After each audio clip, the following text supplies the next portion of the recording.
নমস্কার, ওঙ্কার বাংলায় আপনাদের স্বাগত। আমি আপনাদের সঙ্গে বিশ্বজিৎ। আর এই মুহূর্তে আমার সঙ্গে রয়েছেন বরানগরের বিজেপি প্রার্থী সজল ঘোষ। দাদা, আপনাকে ওঙ্কারে স্বাগত। প্রচার করছেন, প্রচুর ব্যস্ততা, সময় দিয়েছেন, ওর জন্য অসংখ্য ধন্যবাদ। বলছি, আপনার বিরুদ্ধে তৃণমূল কংগ্রেসের যিনি প্রার্থী সায়ন্তিকা বন্দ্যোপাধ্যায়, তিনি বলছেন বরানগরের আকৃতিটা গামলার মতো। আপনি তো দীর্ঘদিন প্রচার করছেন, কি মনে হলো, কেমন? দেখুন, আমি কখনো বলেছেন ভৌগোলিক অবস্থান।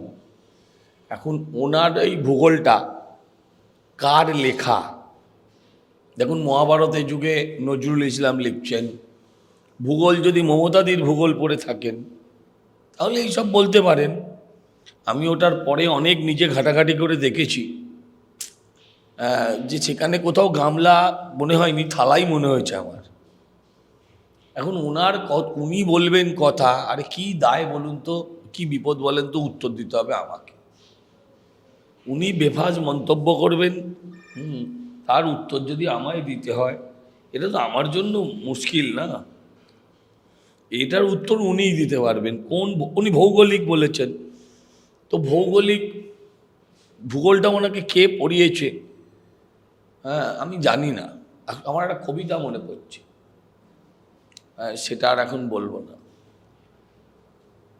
যাই হোক, ওই সেই ছোটোবেলায় ছিল না, ভূগোলে পাগল। অ্যাকচুয়ালি উনি বড়নগরে যে জল জমার সমস্যাটা বলতে গিয়ে বলেছেন। তো আপনার কি মনে হয় বড়নগরে জল জমার সমস্যাটা বিদায় ব্রিটিশ আমলের? তাহলে ব্রিটিশকেই রেখে দাও, দিদিকে রেখে লাভ কি? ব্রিটিশ আমলের নিকাশি ব্যবস্থা তো ভাই ব্রিটিশকেই ডেকে আনো না।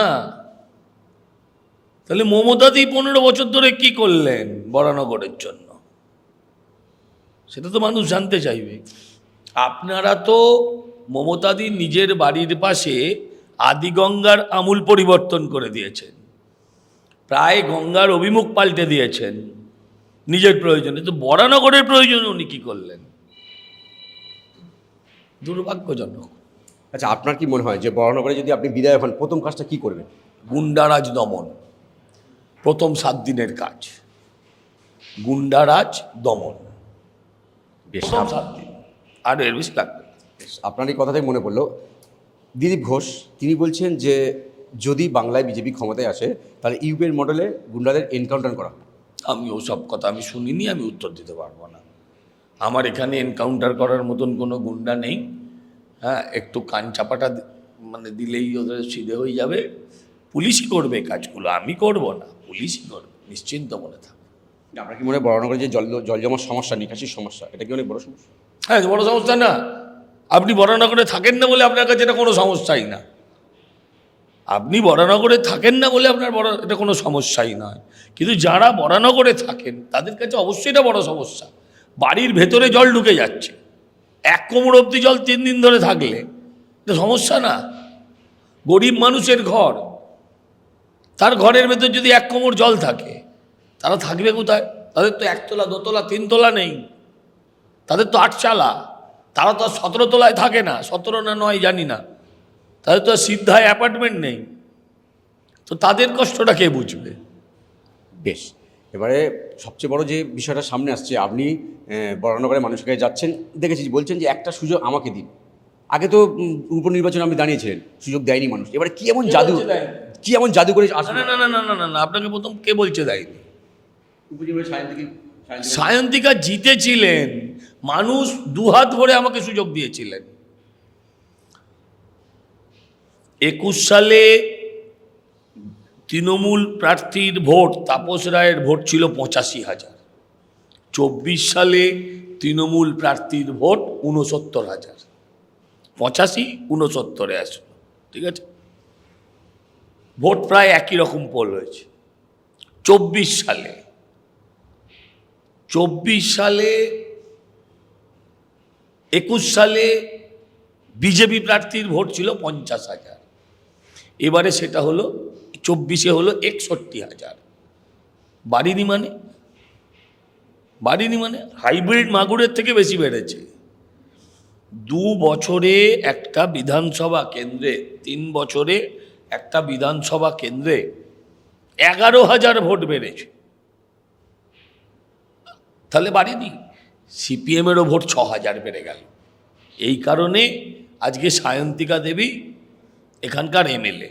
তাপস রায় যখন ভোটে দাঁড়িয়েছিলেন তখন বিরোধীদের প্রাপ্ত ভোট জয়ী মানে তৃণমূলের প্রাপ্ত ভোটের থেকে 15,000 কম ছিল। মানে তাপস রায়ের ভোটের সঙ্গে যদি আপনি তখন পার্ন মিত্র এবং কংগ্রেস প্রার্থীর ভোট যোগ করেন তাহলেও তাপস রায় ছিল 15,000 ভোটে এগিয়ে।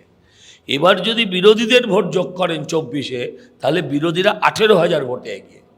পরিবর্তন হয়নি, আশীর্বাদ দেয়নি। তবে আপনি জয় নিয়ে আশাবাদী? নিশ্চিত। আশাবাদীটা অন্যরকম শব্দ। একদম শেষ আপনার কাছে, মমতা বন্দ্যোপাধ্যায় না বলছেন যে মানে লকডাউন শুরু হতে পারে, একটা আতঙ্কের পরিবেশ তৈরি করতে চাইছেন উনি, কত কিছু উনি তো সবসময় তাই করেন, এখানে লকডাউন করতে গেল ফার্স্ট জানতে হবে তো। লকডাউন হলে উনি আবার চক নিয়ে বেরিয়ে পড়বেন, গোল গোল দাগ কাটবেন। অদ্ভুত। মানুষকে চিরকাল ভয় দেখানো ওনার কাজ। এসআইআর নিয়ে ভয় দেখিয়েছেন, তার আগে মুসলিমদের ওয়াকফ নিয়ে ভয় দেখিয়েছেন, তারপরে উনি এই কদিন আগে গ্যাস নিয়ে ভয় দেখালেন, এখন ভয় দেখাচ্ছেন যে লকডাউন শুরু হয়ে যেতে পারে। এই নোংরা রাজনীতি বন্ধ হোক। এখানে বামেদের একটা অনেক পরিমাণে ভোট আছে, তন্ময় বাবু অনেক ভোট পেয়েছিলেন, সেই ভোটটা কি আপনি কোথাও কি মানে আসতে পারে? আমার ধারণা বামের নেতৃত্ব কি চাইছে ডাজেন্ট ম্যাটার। নেতৃত্ব আর ভোটার এক নয়। ভোটাররা পরিবর্তনের পক্ষে ভোট দেবে। এই ভোট হচ্ছে পরিবর্তনের vote. Pro Mamata, no Mamata. যেখানে আমরা জিতব না সেখানেও আমরা তৃণমূলকে হারানোর কারিগর হব। আমার আবেদন খোলাখুলি, যেখানে যে তৃণমূলকে হারাতে পারবে সেখানে তাকেই ভোট দিন। আপনি যদি তৃণমূল বিরোধী হন, বিরোধী ভোট নষ্ট করে লাভ নেই। যেখানে যে তৃণমূলকে হারাতে পারবে আপনারা তাকে ভোট দিন। এটা হচ্ছে সহজ সরল। এই আবেদন আপনি বড় মানুষের করছেন? হ্যাঁ, একদম করছি। বরানগর মানুষ জানে তো সিপিএম হারাতে পারবে না। আবার অনেক জায়গায় যেখানে আমরা হারাতে পারবো না। বাইরন বিশ্বাসকে তো আমাদের ভোটাররা ভোট দিয়েছিল, অস্বীকার করার তো জায়গা নেই। আপনাকে অসংখ্য ধন্যবাদ, আমরা সময় দিয়েছেন। বরানগরে এবারে কিন্তু পদ্ম ফুটছে আত্মবিশ্বাসী বিজেপি প্রার্থী সজল ঘোষ।